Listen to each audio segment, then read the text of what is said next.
মাগরিবের সময়টা খুব গুরুত্ব দিয়ে শুনেন কথাটা। মাগরিবের সময়, ওই সময় ঘরের শিশু যারা আছে তাদেরকে আটকায় রাখবেন। শিশুদেরকে ওই সময়টা চেষ্টা করবেন তারা যেন বাহিরে না যায়। ওই সময় যেন তারা বাহিরে না যায়, খুব চেষ্টা করা।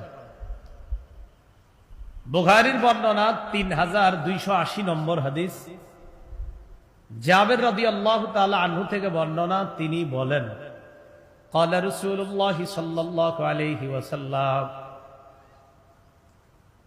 إذا استجنح الليل أو قال جنح الليل, নবীজি বলেন ইযা ইস্তাজনাহা আল-লাইল, সূর্য অস্ত যাওয়ার পর যখন সন্ধ্যা নেমে আসে, সূর্য অস্ত গেছে, সন্ধ্যা নেমে আসে, নবীজি বলেন কুফু সিবিয়ানাকুম, তোমরা তখন তোমাদের বাচ্চাগুলাকে আটকায় রাখবা, শিশুদেরকে আটকায় রাখবা। সূর্য অস্ত যাওয়ার পর সন্ধ্যা যখন নেমে আসে, আল্লাহ নবী বলেন কুফু সিবিয়ানাকুম, শিশুদেরকে তখন আটকায় রাখবা। ফাইন্নাশ শায়াতিনা তানতাশিরু হিনাইযিন, আল্লাহ নবী বলেন শয়তান তখন দুনিয়ার চারদিকে ছড়ায়া পড়ে। মাঝে মাঝে আইসা কোন হুজুর ছেলের উপরে আসর করছে, তো করবই তো, আপনি ওই সময় তো ছেলের ঘরে আটকায় রাখেন নাই, মেয়েটারে আটকায় রাখেন নাই, তো আসর বদ আসর তো তার উপর হবেই।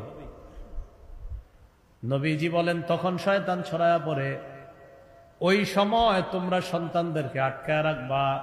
ফাইদা যাহাবা সাআতুম মিনাল ইশা, রাতের কিছু অংশ যখন চলে যায়, ফাখাল্লুহুম, তখন আবার তাদেরকে ছেড়ে দাও।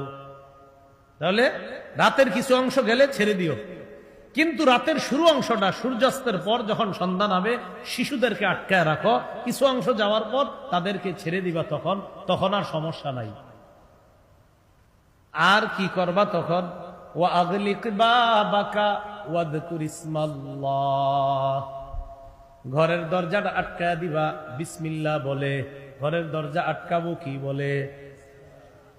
রাতের বেলা আপনার বিবি ঘরের দরজা আটকায় রাখবে বিসমিল্লাহ বলে। আপনি যখন অফিস থেকে যাইবেন রাত 8টা 9টা 10টার দিকে, দরজা যখন নক করবেন, বিবি যখন দরজা খুলবে, খোলার আগে পড়বে বিসমিল্লাহ, দরজা বন্ধ করার সময়ও বিসমিল্লাহ, দরজা খোলার সময়ও বিসমিল্লাহ।